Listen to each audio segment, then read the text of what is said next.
लग्न करून मी यांच्यासोबत पळून आले आणि आता अशी वेळ आली आहे की मला बाथरूममधून अंघोळ करून बाहेर यायच्या आत हे पळून गेलेत.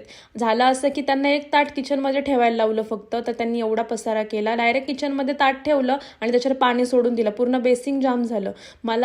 मी काय बोलायच्या आत लगेच पळून गेले, म्हणून मी पटकन असं बिस्लेरीची बॉटल घेतली, एक माझ्याकडे घरामध्ये होतीच, त्याचे 2 भाग केले, छोटे छोटे कट्स मारले आणि व्हॅक्यूमसारखा उपयोग केला. तुम्ही पण एकदा ही ट्रिक नक्की ट्राय करून बघा आणि ते वॉश करून आपण धुवून ठेवू पण शकतो रियूज करण्यासाठी. त्यानंतर माझं शूट होतं 19 फेब्रुवारी स्पेशल, जिजाऊ मातांचा लुक करणार होते मी आणि त्यासाठी मग साडी रेंटनी वगैरे आणली होती, ब्लाऊज रेंटनी आणला होता. त्यानंतर मेकअप वगैरे केला आणि लिटरली खरंच खूप सुंदर मेकअप झाला होता. त्यानंतर पटकन हेअरस्टाईल वगैरे केली आणि नेहमीचाच प्रॉब्लेम की माझी हेअरस्टाईल बसतच नाही, म्हणून अशी एकदम सिंपल करायला लागली. त्यानंतर शूट वगैरे केलं आणि माझा लुक कसा वाटला हे कमेंटमध्ये नक्की सांगा. आणि याच्यामध्ये फक्त एकच कमी आहे ती म्हणजे नथची, कारण मला नथ सापडतच नव्हती माझी.